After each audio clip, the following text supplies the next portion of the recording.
Eu sou a Thaís Roque e esse é o De Carona na Carreira, um podcast que apresenta as mais incríveis jornadas profissionais, de executivos a celebridades. Juntos, nós vamos passear pelos caminhos percorridos por pessoas de sucesso e eu vou te mostrar que o impossível é só uma questão de ponto de vista. Vamos embora? Falar em Lued Luna é falar de significado. Lued não só quer dizer rio e lua, como também era o nome de uma rainha do Império Lunda, do século XVII, regiões que hoje estão Angola, o Congo, a Zâmbia. E o sobrenome Luna vem da paixão pela Wicca. Já me identifiquei, hein, gente? Já gostei desse místico. Ou seja, logo de cara, ela já faz a gente pensar no destino, nas origens e no significado, coisa que a gente ama aqui no podcast. Nosso primeiro videocast. Vocês sabem a importância disso para mim, caroneiros? O nosso primeiro videocast não podia ser com outra pessoa. A Lued é uma cantora de sucesso que tem uma história cheia de mudanças. Nascida em uma família de funcionários públicos, ela já sonhou em ser dentista, bailarina, pensou em fazer psicologia, sonhava com a possibilidade de ser cantora, mas foi no direito que ela fez a escolha dela de carreira. Ela escolheu fazer direito justamente pelo potencial de ganhar dinheiro e pela estabilidade. E também porque ela não era de exatas, né? Tenho certeza que muita gente se identificou aí. Pois a mulher que sonhava em ser advogada já cantou no SXSW, no Montreal Jazz Festival, no Tiny Desk, já tocou nos Estados Unidos, já tocou na Europa, no Canadá e hoje traça carreira internacional já tendo indicações para o Prêmio Caymmi e para o Grammy Latino. Bora entender como esse fenômeno Lued aconteceu na música? Apertem os cintos que a estrada da Lued já começou. Lued, seja bem-vinda ao De Carona na Carreira. Quer dar um oi pros nossos caroneiros? Olá, olá, caroneiros. Satisfação ter aqui. Prazer. Eu tô muito animada com essa gravação. Olha, pra quem ainda não conhece a Lued, de verdade, tem que segui-la nas redes sociais, porque ela é um case de sucesso que aconteceu com a internet. Então, eu já falei um pouquinho na abertura sobre a carreira dela, mas sim, vamos ouvir da musa. Vamos ouvir de Lued mesma. Me conta, pra começar, você, como muitos entrevistados que eu já tive aqui, optou pelo direito. Sim. Mas eu já fui ver que você não pagou a OAB. Não. Nunca advoguei, nunca exerci a profissão. A minha história é bem... a história, acho que, da maioria das pessoas, né, que, enfim, eu venho de uma família de funcionários públicos, né? Tive a educação tradicional, venho de uma família tradicional. E o projeto, né, da minha família, o projeto que eu conhecia, né, mais do que ser um projeto da minha família, o projeto que eu conhecia era esse projeto mesmo, de estudar, depois escolher, com 17 anos, fazer vestibular. Não é um absurdo? Exatamente. Com 17 anos você tem que escolher o que você vai fazer o resto da vida. Você ainda tem que escolher uma profissão, enfim. E aí, com 17 anos, fazer vestibular e... na época, eu nem sabia que você estudava, por exemplo, artes na faculdade. Tá. Pra mim, só existiam os cursos convencionais mesmo, que era ou engenharia, que eu não tinha nenhuma aptidão de exatas. Eu sou de humanas, sim. Eu também. Ou, sei lá, medicina, enfermagem, área de saúde, que eu tenho pavor, assim, sou muito... Eu vejo sangue dos mares. Exatamente. Então, assim, não tinha nenhuma predisposição. E aí tinha a área de humanas e direito era a área que dava dinheiro, que eu ia ter emprego, sabe? Essa narrativa. E aí eu escolhi direito muito por isso, porque eu era de humanas. Sim. E, enfim, fui incentivada pelos meus pais também para fazer direito e fiz a faculdade, etc, etc. Só que desde muito criança, desde muito nova, eu tinha uma inteligência muito criativa, né? Eu fazia composições desde muito nova. Desde pequena? Desde pequena, criança. Eu cantava, assim, muito bem, assim, muito afinada desde criança. Nas atividades de artes da escola, eu sempre me destacava, sabe? Eu já fiz um filme, já roteirizei um filme, já fiz trilha sonora de filme, que eu tinha uma escola, eu estudava na escola construtivista, né? Então tinha muita essa relação de conectar as matérias convencionais com a arte. Então, assim, eu sempre fui muito artista, né? Sim. Mas eu venho de uma cidade, né, muito complexa nesse sentido, que é uma cidade muito musical, onde a gente exporta aí artistas para o mundo todo, só que a cultura, né, em Salvador especialmente, né, as políticas públicas voltadas para a cultura eram muito escassas, né, assim, tinha aquele monopólio do axé, então as referências de artistas... Mas a Pitty, por exemplo, é de Salvador. Furou a bolha. Furou a bolha. Foi num momento, assim, muito rico da cultura ali, do rock baiano, do pop baiano, e que acabou se expandindo para o Brasil, porque realmente a Bahia e Salvador sempre foi muito diversa, não era só sobre axé, sempre teve bandas de rock maravilhosas, e música alternativa, e rap, enfim, etc. Então, por conta de perceber que eu não poderia, talvez, me desenvolver ali na minha cidade, ou por ver que as referências que eu tinha, né, de pessoas próximas ali da minha família, não viviam da arte unicamente, né? Por exemplo, meu pai, ele tocava todos os finais de semana com músicos, inclusive a minha escola de música foi esse convívio com os músicos, amigos do meu pai que tocavam no final de semana, mas na verdade eles eram funcionários da Petrobras. Então você sempre viu a música como um hobby? Eu via meu pai e os meus amigos do meu pai, que eram músicos bons, profissionais, mas que viviam a música como hobby. Profissionalmente, eles não se sustentavam, não viviam dignamente da música, eles faziam outra coisa. Sim. Então não tinha um referencial de artista, de gente que vivia da música, que teve sucesso com a música e vivia exclusivamente de música. Eu via pessoas que só poderiam tocar no final de semana, mas que para sobreviver eram funcionários públicos, entendeu? Essa era a minha referência, da não possibilidade de viver de música. Quando que chegou esse momento? Entendo. E é muito curioso isso você falar, porque muita gente tem a impressão de que das 8 às 18 é para pagar a conta. Sim. E depois você vai ser feliz. Sim. Depois que acaba o expediente. Sim. E isso é muito triste, se Isso você parar para pensar.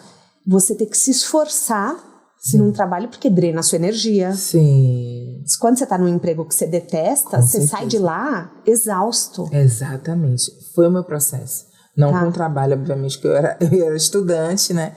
Só que eu lembro que eu carregava uma melancolia, uma tristeza que eu não sabia dar nome. Esse debate da saúde mental, né, da terapia, principalmente para as pessoas negras, é muito recente, né?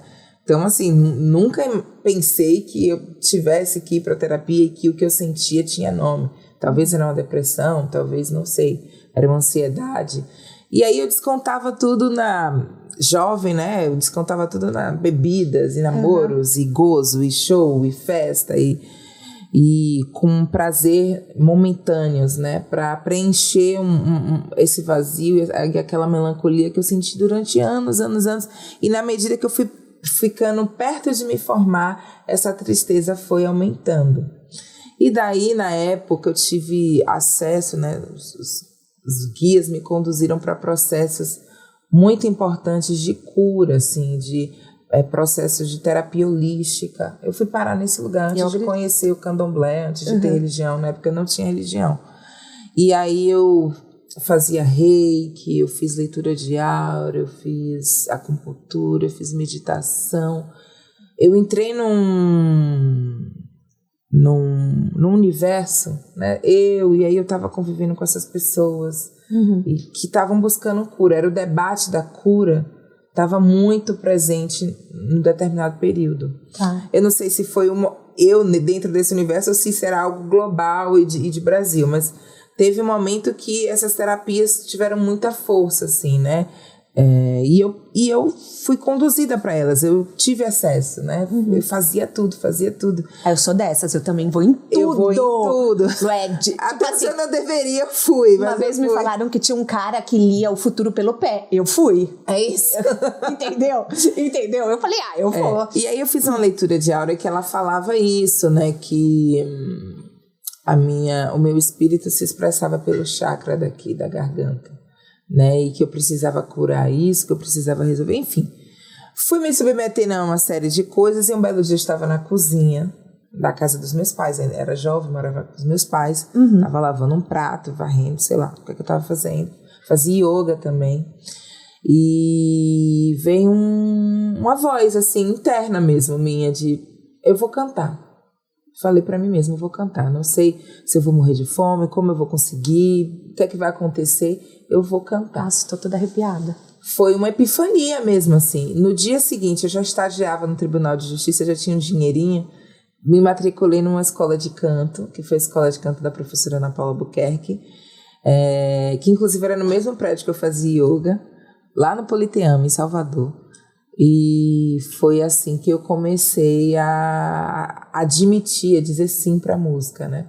Cantando nos recitais, estudando música, aparecendo na minha cidade em algumas ocasiões. E teve um momento que aí eu tive que assumir mesmo que para os meus pais e para mim mesma que não ia ser direito, que ia ser música e que eu ia vir para São Paulo para fazer música. Mas como que foi para eles? Porque muitas pessoas que estão nos assistindo não têm o apoio da família. Sim. Porque as pessoas falam, querem que você vá pro mais seguro. Claro. Não é por mal. Não, mesmo. Não é por não amar. Mas fala assim, vai por esse caminho que é mais certo. Sim. Principalmente quando são cargos públicos. Sim. É uma estabilidade tremenda. Para sempre. Como foi para eles lidar com a sua música? Sim. Eu tenho uma natureza muito... Eu sou muito silenciosa, assim, né? Eu não aprendi. Eu não sei se eu aprendi ou se me adaptei ao contexto ali que eu vivi a vida toda, de ser mais para dentro e mais introvertida, e coloquei isso no papel e na escrita, e foi por isso que eu virei, provavelmente, compositora, né? Uhum. Então, assim, meus pais ficaram muito surpresos, porque em nenhum momento eu manifestei isso. Sim. Sabe, na adolescência, ou, enfim, crescendo, não, era um segredo praticamente, assim, de nossa, eu quero cantar, eu sonho com isso. Não era o que eu expressava. Eu só vivia a minha vida, passava de ano, era uma aluna exemplar. Fazia obrigação. Fazia obrigação, passei no meu vestibular, fazia meu curso, não perdi um semestre. Então, assim, eu era muito regradinha. Então, quando eu virei para eles, né, e admiti o meu real sonho, né, meu real desejo, foi uma surpresa. Eu peguei eles de surpresa, né? E aí foi difícil para eles. Foi muito difícil. Porque eles sonhavam com um projeto que era um projeto de sucesso, né? Era um projeto certo de sucesso, você se formar num curso desse, né? E aí depois fazer um concurso público e exercer um cargo de decisão, de poder, etc, etc. E aí eu vou ser artista, que é uma carreira incerta, uma carreira de dúvidas, às vezes uma carreira até estigmatizada. Claro. Né? Então, trocar o certo pelo duvidoso deixou meus pais super preocupados, super tristes. Foi o caos. Não, eu imagino. E eu compreendo eles agora que sou mãe, entende? É difícil. Eu compreendo eles, mas também tem uma coisa que... posso perguntar quantos anos você tem? Eu tenho 35 agora. Tá, eu tenho 36. A gente, em casa, pelo menos na minha casa, não tinha essa conversa do tipo, o que você ama fazer? Não. Qual é a sua paixão? O que você acha que você nasceu para fazer? Quais são os seus dons e talentos? Sim. Ninguém tinha me perguntado isso. Quando eu entrei na faculdade, eu não tinha a menor ideia do que era dom e talento. Sim. Eu pensava assim, tem gente que nasce para ser médico, que desde pequeno sabe, mas eu não nasci com aptidão nenhuma. Eu pensava isso. Sim. Então é uma coisa que assim, você tem que convencer os seus pais do seu talento. Sim. E mostrar para eles que, olha, essa carreira pode dar certo. E é uma carreira que pode entrar num mês R$500, num outro mês, sei lá, 5 mil. 5 mil, Então, requer uma coragem sua também de confiar no seu taco. Sim, eu acho que é sobre coragem, tá onde eu tô hoje. É sobre coragem, assim. E eu demorei até, assim, quando eu vejo a trajetória, sei lá, das minhas contemporâneas, né? Lineker, Meli, assim, são mulheres jovens, né? Eu, com 25 anos, eu tava dizendo sim. Com 27, eu tava vindo para São Paulo. Aí gravei meu primeiro disco com 28, entende? Eu era jovem, obviamente, mas...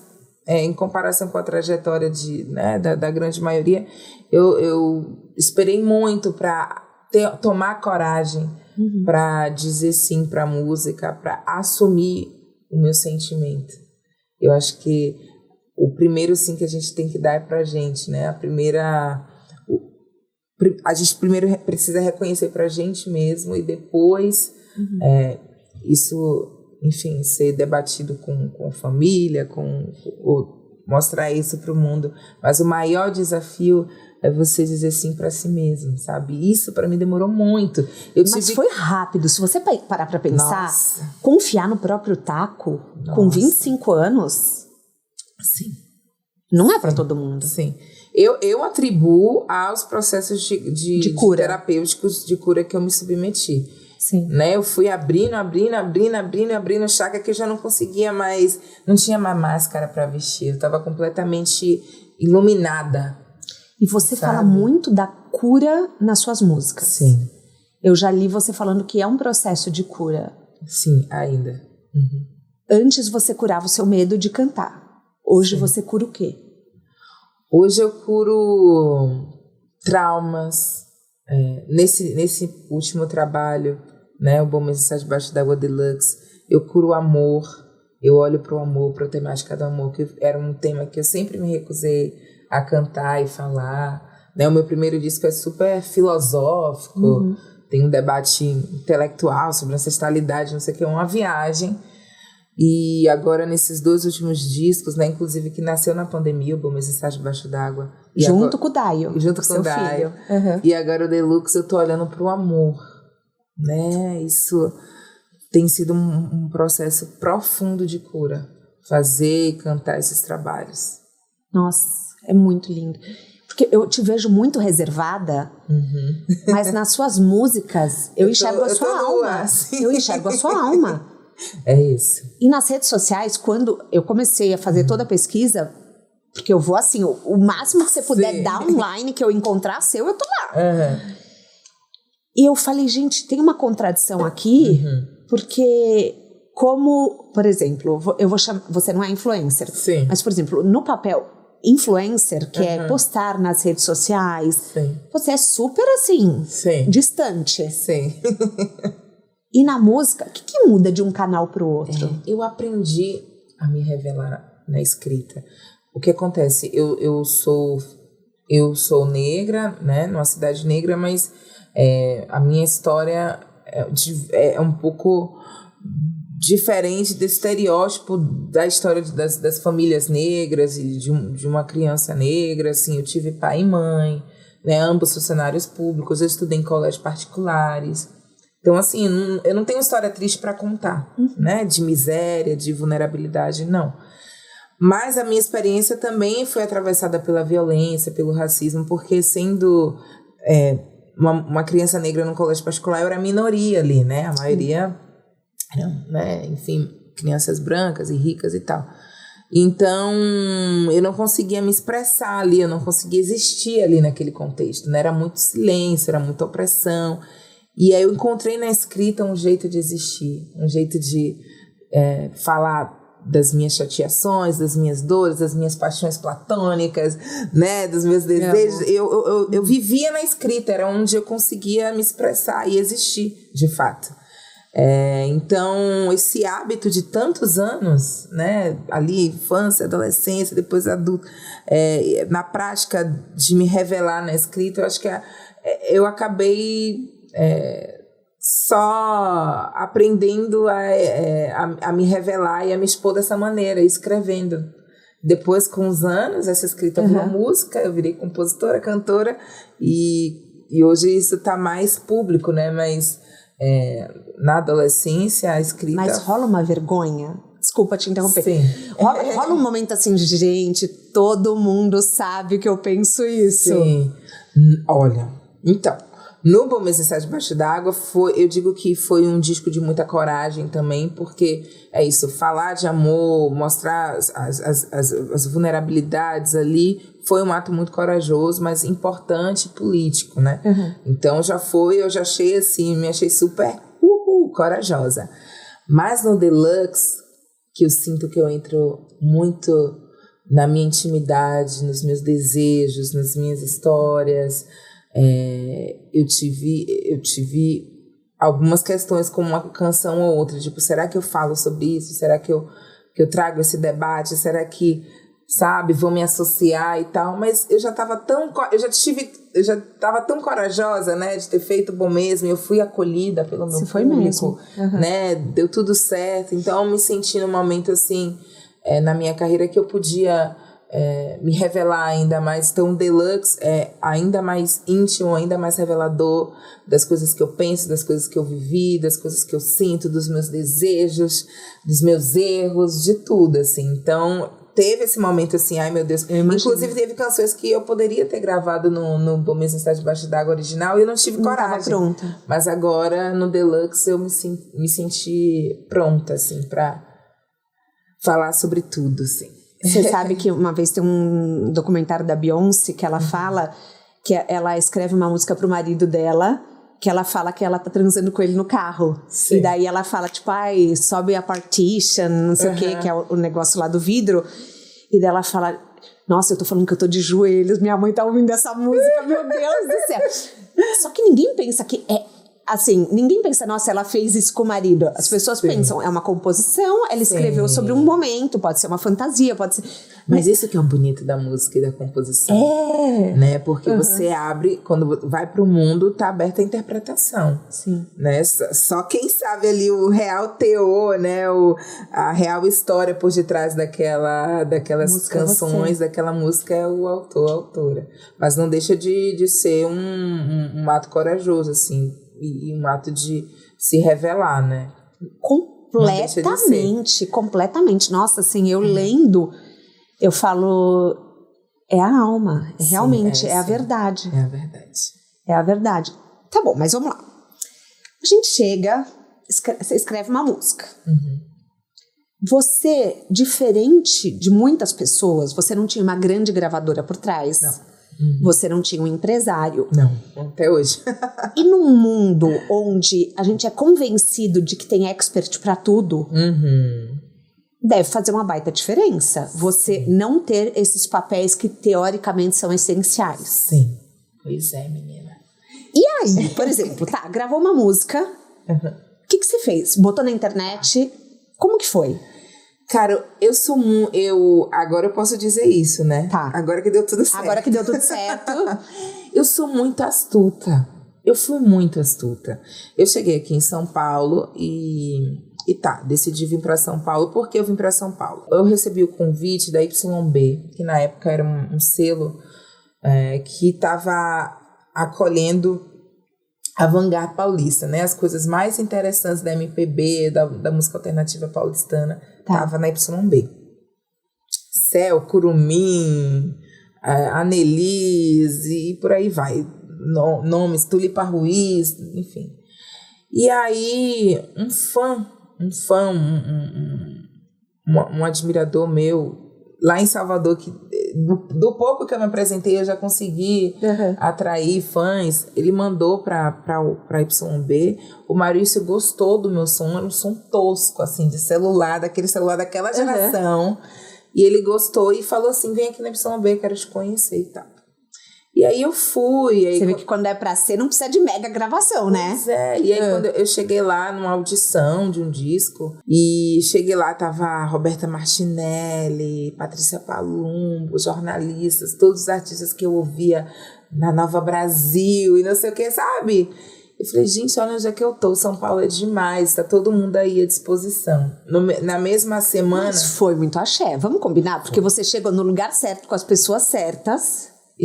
E o dono do selo falou assim, quero trabalhar com você, no dia que você quiser gravar o disco, vamos gravar um disco aqui, você tem potencial, eu vejo que você tem muito potencial. Também, na mesma semana, eu fui de graça e sozinha pro show da Esperança Spalding, que eu era super fã. E aí eu falei, nossa, essa cidade é demais, assim, eu consigo me locomover, eu não sou daqui, consigo me locomover, chegar nos lugares, assistir shows incríveis, de graça, aberto ao público, isso aqui é demais.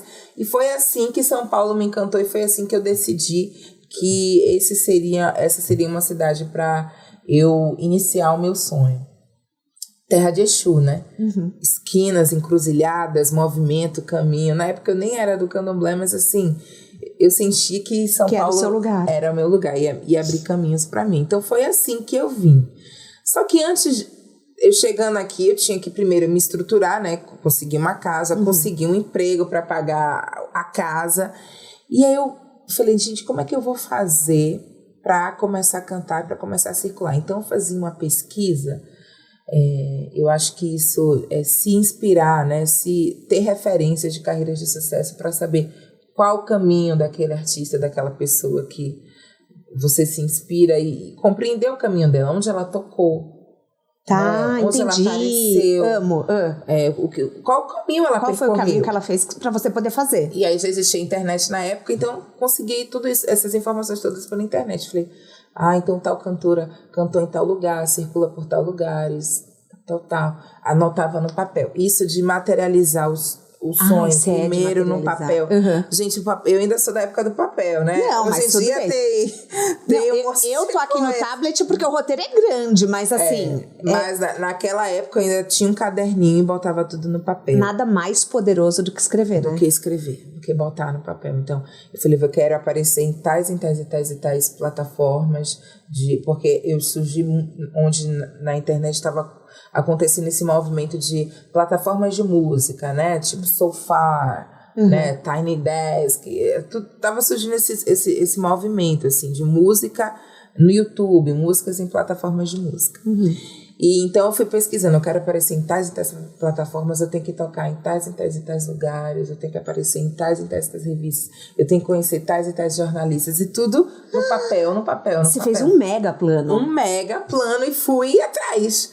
Então, assim, eu trabalhava e aí nas horas vagas ali, eu trabalhava no computador, então eu mandava mensagem e na época, assim, eu só tinha um clipe gravado, assim, muito amador, assim, um clipe muito amador, mas bonito, poético. Eu coloquei,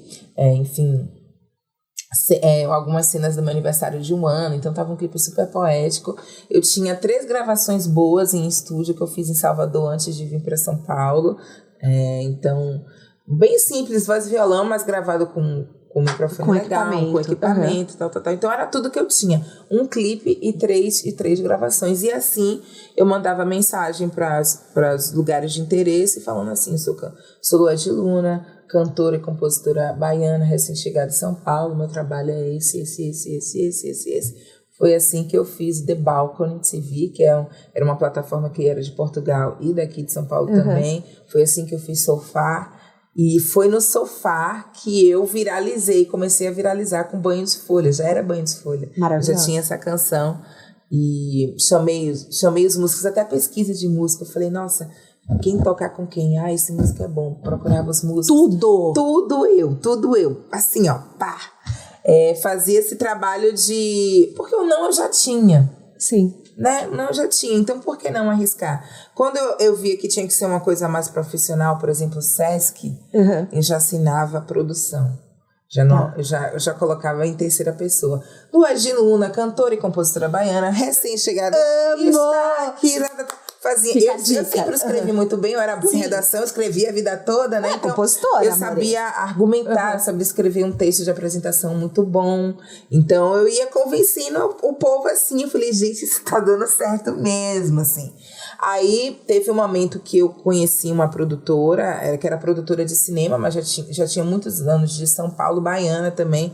E, enfim, tinha experiência de produção. Ela me ajudou com o meu primeiro show, que foi a Viviane.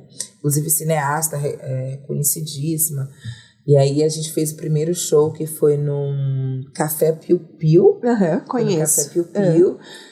E aí já tinha um dinheirinho, já estava trabalhando, aí paguei uma assessoria de comunicação, já compreendia a importância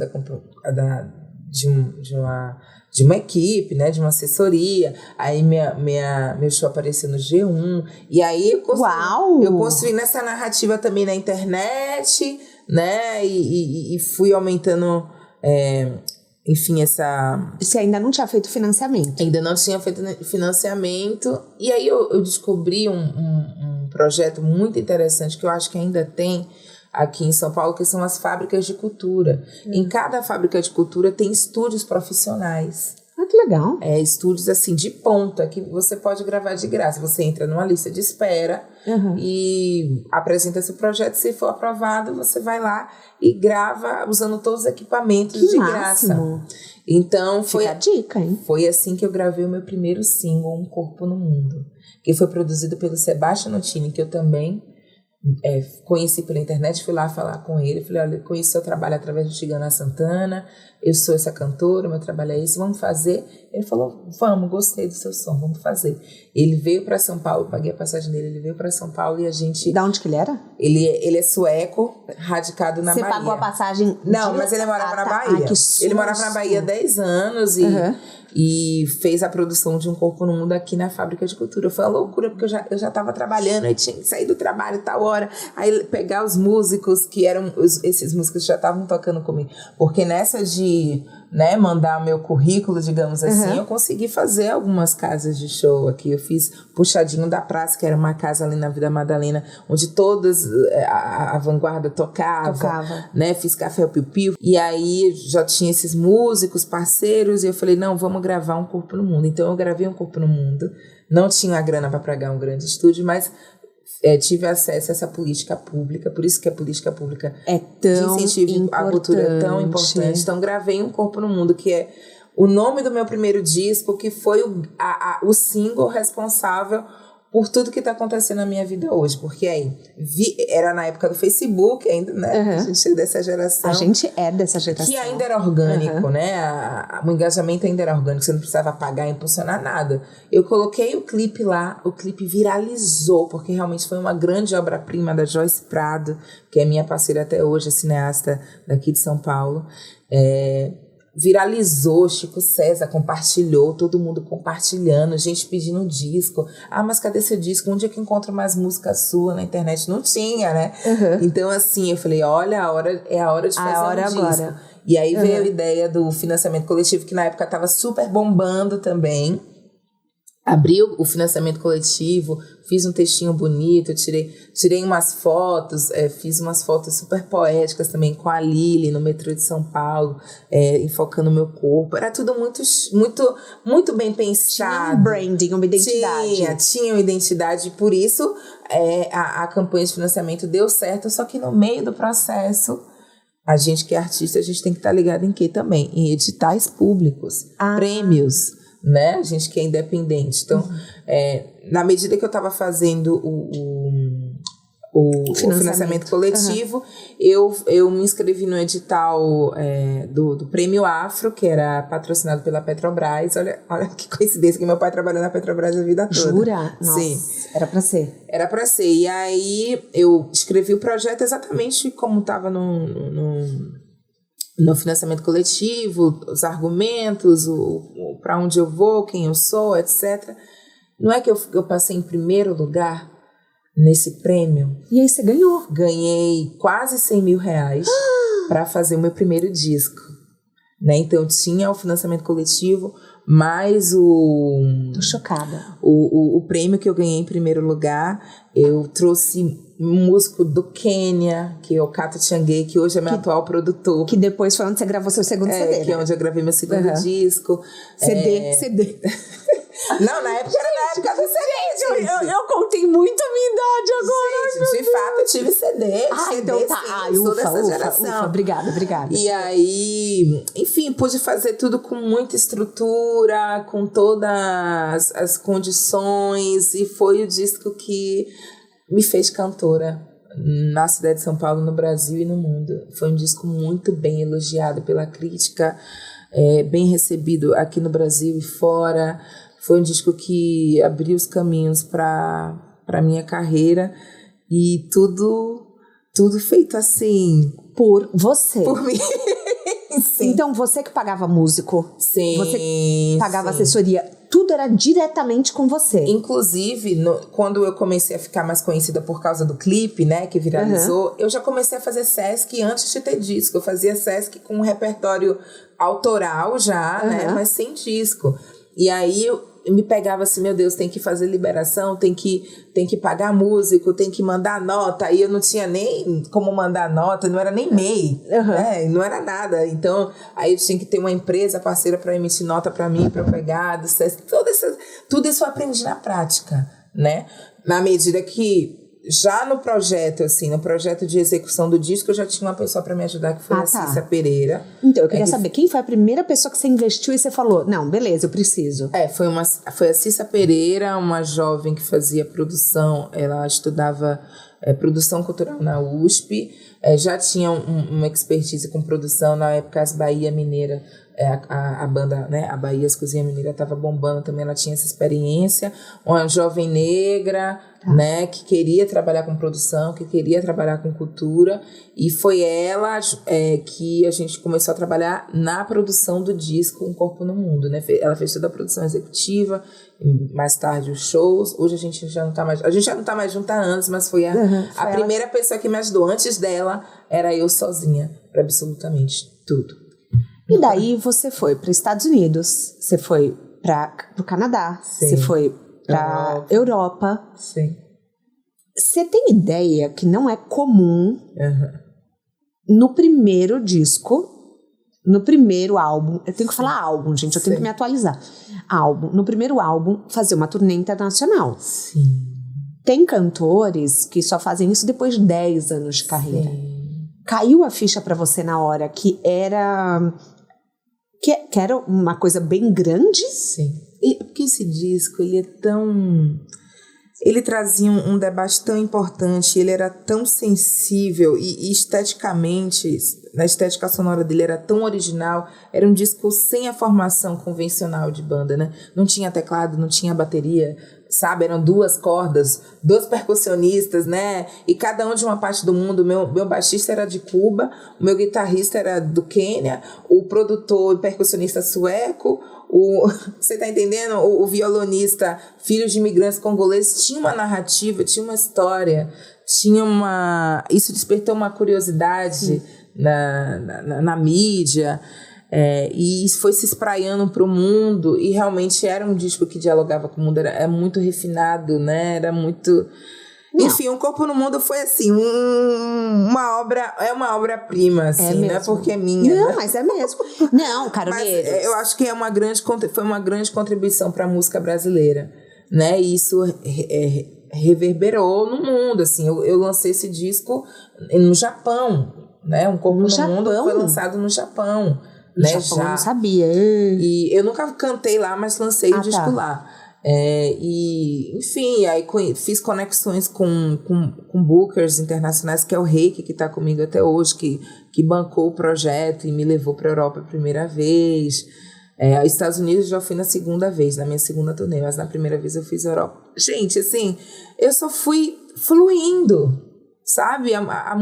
Um Corpo no Mundo e o show e tudo aquilo foi me trazendo oportunidades e aprendizados, e eu só fui fluindo. Eu falei, é sobre isso, foi para isso que eu vim para São Paulo.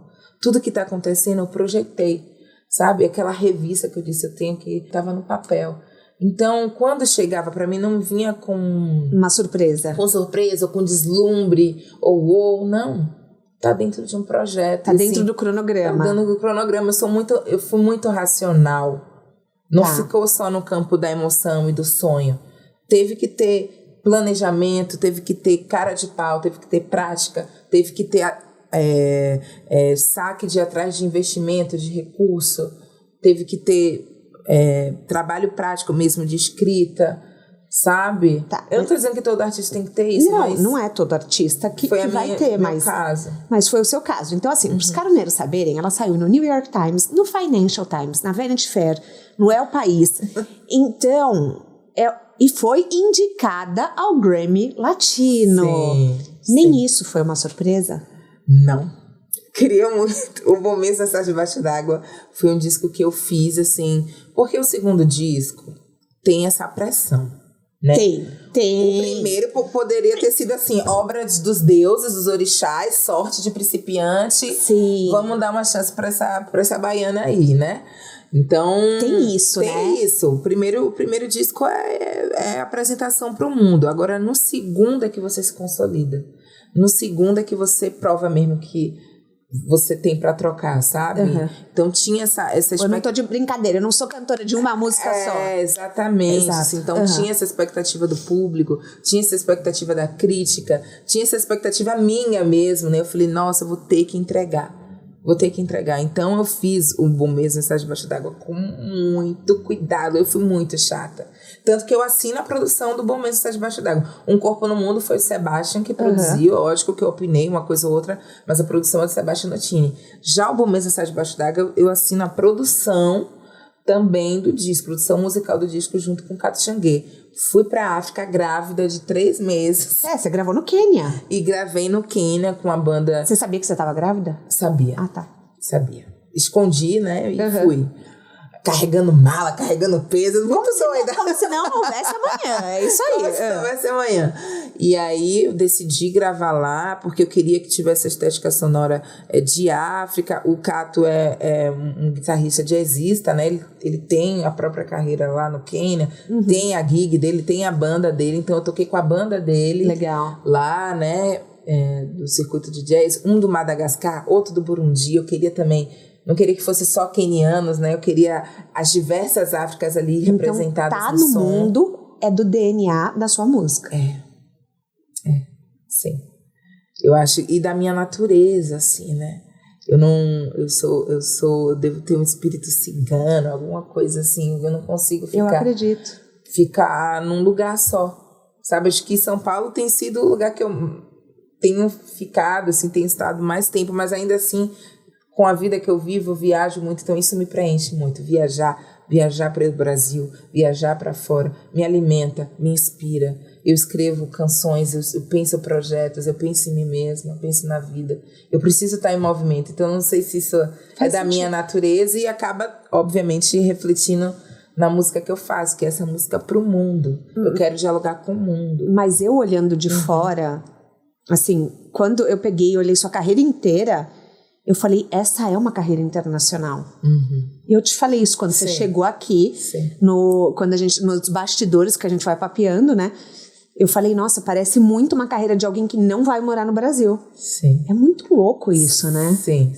Eu não sou apegada a nada, sou geminiana.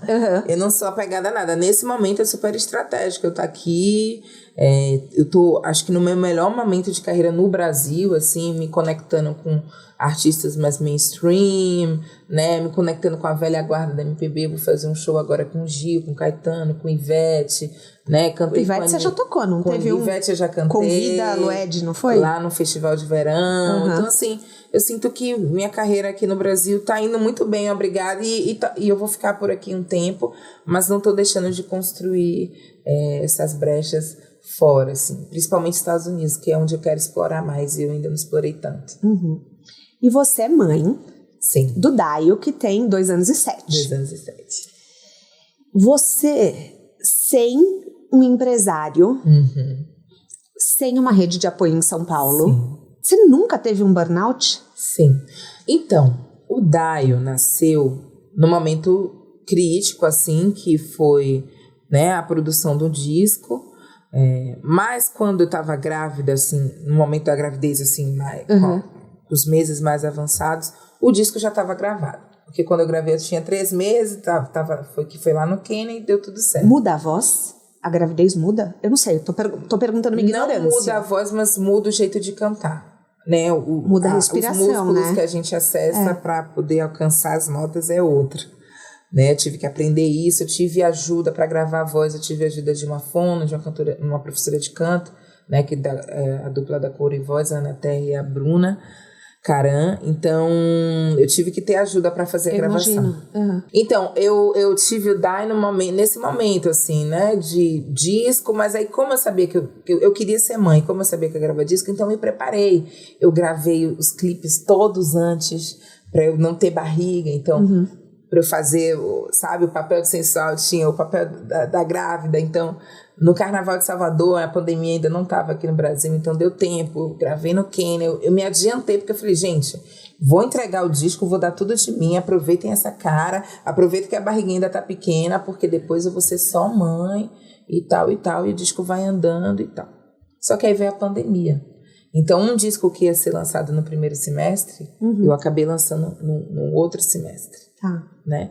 Então, eu tive tempo de apurar, de ter uma pós-produção bem longa, ficava em casa ouvindo as mix, as masters, e isso daí foi ótimo, assim, esse processo de não ter que fazer show e só ter que produzir um disco que já estava gravado, ótimo. Não me deu trabalho nenhum, digamos assim. Daí o Daio nasceu, aprender a amamentar, etc, etc. Só que tinha esse componente que era a pandemia. Eu não tinha para onde ir, eu não tinha mais o que fazer, meu dia estava todo pronto, todo organizado, já tinha uma equipe, já tinha condições de ter equipe, etc. Então eu só fui mãe. Eu fui mãe no momento propício, assim, com todas as questões, o estresse emocional, a ausência de papai e mamãe, família ali perto para me ensinar as coisas. Eu aprendi a ser mãe na internet, vendo vídeo no YouTube, como dar banho, como limpar o umbigo, como não tive mãe. E 2 pais de primeira viagem, meu marido também foi o primeiro filho, então isso nos uniu também, a gente aprendeu a ser pai e mãe juntos, tomar decisão, ter mais autonomia, não ter interferências, né? E aquele momento que você não sabe a menor ideia do que você está fazendo. Seguir a intuição. E você tem que se ouvir. Exatamente. Você tem que se ouvir, porque senão a nossa intuição, né, tanto a minha quanto a do pai, foi potencializada, porque é isso, não tinha o que fazer. Às vezes dava para ligar, mas às vezes não dava, e às vezes uma ligação não resolvia nada, era uma menina ali com cólica, vamos fazer o quê? Aí colocava água, não adiantava, colocava isso, não adiantava, então bota no peito. Adiantou, então é colocar na barriga, sabe? Então, foi uma maternidade muito bem vivida, porque até os 2 anos, assim, que foram os 2 anos da pandemia, eu só fui mãe estritamente, até começar a ter live mais estruturada, e eu começar a sair uma hora ou outra, o Daio teve à disposição o pai e a mãe para tudo, assim, é por isso que a gente é bem apegado. Aí, na medida agora que a gente voltou e os shows voltaram e tá tudo se normalizando, no primeiro ano, né, que foi ano passado, ele sentia muito, chorava muito, ficava demandando a minha presença. Hoje ele diz tchau, mamãe. Hoje ele é criado por mim, pelo pai, e quando precisa a gente tem uma babá. Quando o pai também está trabalhando, o pai também é artista, então quando a gente tem shows, enfim, trabalhos que não dá para conciliar, a gente chama uma colaboradora. E ele diz tchau, mamãe. Tá mais velho, tá mais maduro, tá mais autônomo, já fala, já tem as atividades dele, tem a escolinha dele, o brinquedo que ele quer brincar, o desenho que ele quer ver, sabe? Então, hoje tá bem mais tranquilo isso de eu ser uma mãe. Ele já compreende que eu sou uma mãe que vai embora, mas que volta. Que volta. Que vai embora. E essa segurança é importante. De você poder se separar e de voltar. Sim. Porque senão a criança tem aquela ansiedade de separação, né? Sim. Ele passou por esse processo, mas agora ele tá super de boa, assim. Nossa, meu filho, eu digo que é encomendado. É um menino que dormiu. Ele dorme a noite inteira? Ele dorme. O meu não dorme a noite inteira até hoje. Eu falei, gente, foi feito pra mim. Porque, por exemplo, eu cantora gravando disco, eu não tive enjoo. Eu não... assim, vômito, né, enjoo pra quem canta, isso é super ácido, assim.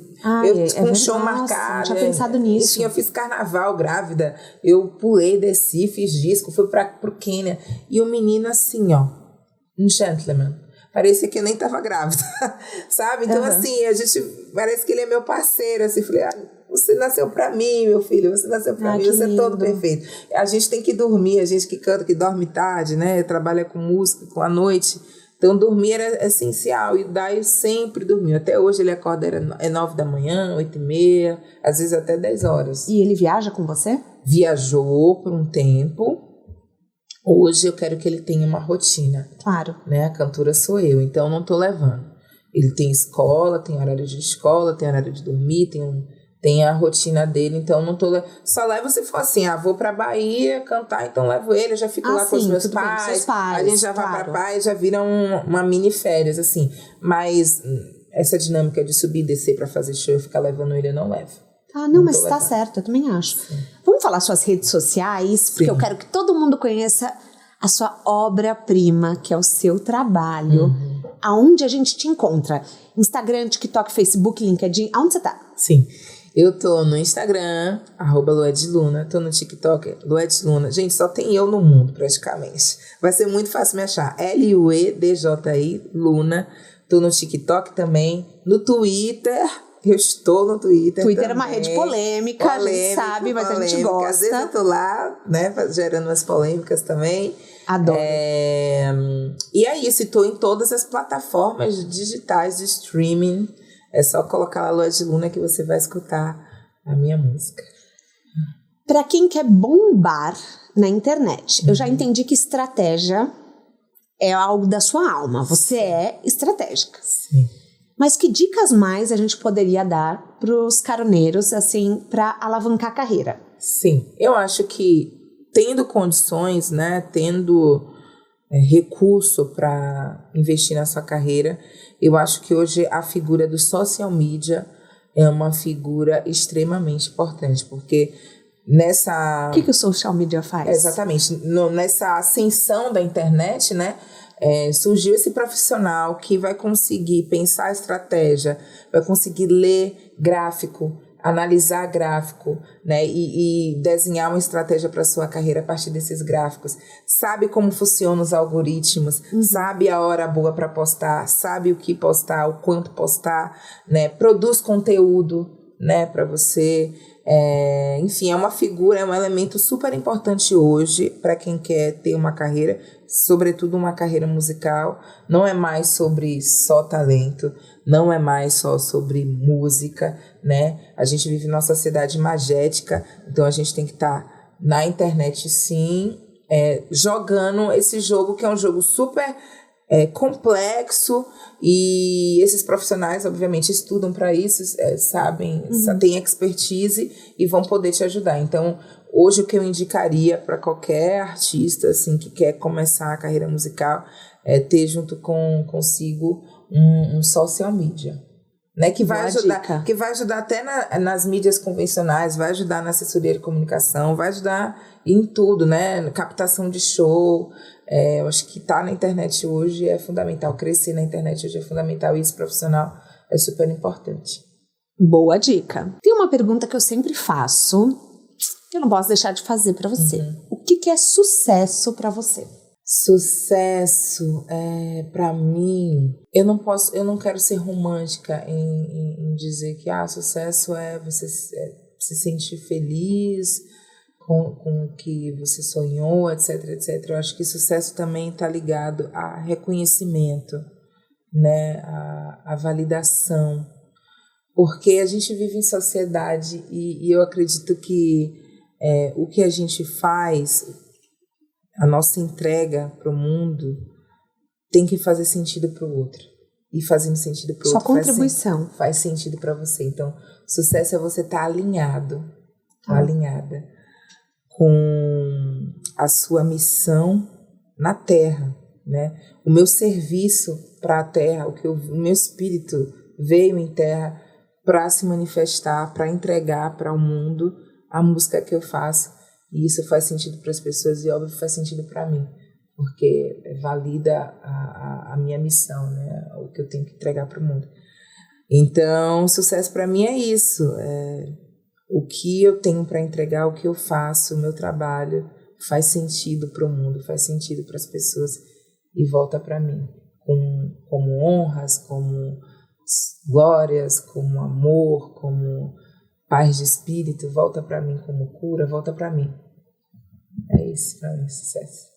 Nossa, arrasou na resposta. A gente tem um quadro aqui que chama Pneu Furado. Que é assim, toda estrada tem seu erro, seu pneu furado. Só que às vezes esse pneu furado é bom. Te ensina mais do que um MBA. Sim. Qual foi um erro na sua carreira que no final foi um grande acerto? Que começou dando errado, mas depois você falou, nossa, graças a Deus que aconteceu. Eu acho que na escolha em um determinado momento, depois que eu finalmente consegui ser cantora, eu deleguei. Né? Deleguei muito a minha carreira para uma terceira pessoa. Também foi no momento do início da carreira que veio muito show, eu não estava acostumada a cantar tanto e a viajar tanto. Então, realmente, eu estava de fato cansada para ser aquela estrategista do início. Eu imagino. Que só cantava no final de semana. E deleguei. Isso não deu muito certo. Tá. Então, voltar a me apropriar dos processos, olhar a planilha, tomar decisões, sabe? Me apropriar da carreira, assim, não só na parte intelectual, criativa, mas também na parte estratégica. Sempre a empresariar mesmo a carreira foi algo que eu quase desisti, que eu quase deleguei, mas aí tomei os rumos e hoje eu vivo assim muito tranquila com tudo que está acontecendo, porque eu tô atenta e tomando as decisões de tudo até hoje. Então, ser cantora, empreendedora, ser cantora e empresária foi uma decisão importante e eu acho que vai ser meu caminho até para sempre. Mas por um momento eu quase larguei de mão. Eu só quero ser cantora, só quero ser artista, assim. E não funcionou para mim. Né? E não funcionou para mim. Sim. Na sua mala de viagem, um livro, um filme, um documentário, pode ser um TED Talk, que tenham mudado sua vida de alguma forma. Ai, meu Deus! Se não tiver, não tem problema. Tá bom, vamos lá, vamos começar com um livro. Ou podemos fazer com música também. Ah, tá bom. O livro foi um livro da Sobofun Somé, sobre a espiritualidade do amor. Uau! É um livro... A Sobofun Somé é uma filósofa da Burkina Faso e ela escrutina assim, um amor de um jeito, né, com outros referenciais, né, referenciais da tribo dela. É muito bonito esse livro e é um livro que eu li há muitos anos atrás e faz muito sentido hoje para o meu trabalho, mas que mudou muita coisa, assim. Pensar o amor numa perspectiva espiritual, né? Tá. E, enfim. Então, esse livro me mudou muito. Um filme, né? Uhum. Filme, meu Deus, um filme. É que eu sou... Gente, vamos lá. Não tem problema. Segredo. Eu gosto de filme de adolescente, eu gosto de filme de escola. Eu amo filme de escola. Eu não gosto de filme cabeçudo, entendeu? Eu gosto de me alienar, entendeu? Eu gosto de filme romântico, de escola. Eu gosto de Kardashians. Entendeu? Entende? Então, assim, gente, não tem um filme que muda a minha vida, porque eu assisto filme pra ficar assim, vivendo o romance adolescente que eu não tive na adolescência. Eu entendo, porque eu sou aquela pessoa que eu assistia os filmes e falava, aonde está o amor da minha vida agora? Eu gosto de besterol, eu gosto de filme romântico, de comédia romântica, de filme de amor e filme de escola. Então eu vou pular essa, porque não tem como influenciar desse jeito. E alguma música? Música, sim. A música que tem duas músicas que marcaram muito a minha vida. Primeiro, Coração de Estudante, de Milton Nascimento, que eu escutei na escola. A minha professora fez uma homenagem aos estudantes e colocou essa música na sala de aula.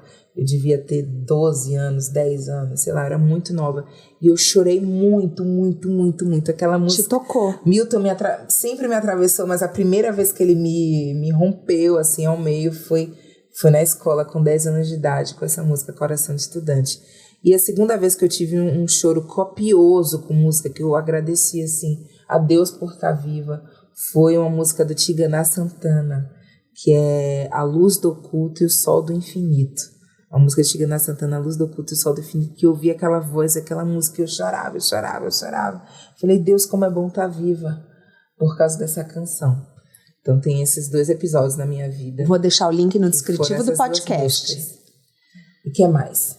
Eu acho que de dicas só. Tem né? alguma? Só, chega, né, Thaís? Chega, Thaís. Olha, quando vai falar de séries e de filme, gente, não dá. É só reality show e eu filme não tô te falando. romântico. Então a gente vai montar Me julguem. A gente vai montar um grupo de Kardashians, entendeu? É sobre isso, pra gente debater os problemas profundos que elas debatem, entendeu? Tipo assim, os problemas assim do surto do Kanye, quando ele briga com ela. dela, entendeu? Isso. É sobre isso. Por que não? Também tem que ter o besterol na vida, né? Tem que ter alienação, a gente trabalha muito, o mundo tá, enfim, cheio de complexidades, etc, etc. Quando eu tô em casa e não tô trabalhando, eu não quero fazer nada, eu não quero pensar, eu só quero ver um besterol, botar meu filho assim debaixo do braço, ficar comendo uma besteira também. Amo. E pronto. É isso aí. A gente chega ao fim da nossa carona. Foi uma delícia. Eu amei, Lued, assim, eu Também. sou fã do seu trabalho. Obrigada. Eu já te disse, assim, que você representa muita coisa pra mim. Obrigada. E eu queria te agradecer. Não tinha como começar o videocast com outra pessoa. Então, assim, vocês saibam que eu escolhi a Lued a dedo. Vou ficar até emocionada, porque, assim, eu já te falei o seu papel pra mim. Sim. E obrigada. Obrigada a você. Muito, muito, muito obrigada mesmo. Obrigada, sucesso. Sucesso pra você na sua carreira internacional. Sim. Vou ver. Um irmão ou irmã pro Daio. Sim, Que eu já já, sei já. que você quer, já. E obrigada. Obrigada. Obrigada. Caroneiros, se vocês chegaram até aqui e curtiram esse episódio, eu indico o da Carol com K, que também transforma suas experiências em música, que eu amei entrevistar. E o de Carona na Carreira tem a produção de conteúdo do Álvaro Leme, a supervisão do José Newton Fonseca, a sonoplastia e edição do Felipe Dantas e a identidade visual do João Magarim. As dicas que a gente abordou até aqui estão todas no descritivo, na plataforma que você nos escuta. Bora lá no Instagram falar mais sobre o episódio de hoje? A gente volta na próxima semana com mais um de Carona na Carreira. Um beijo grande.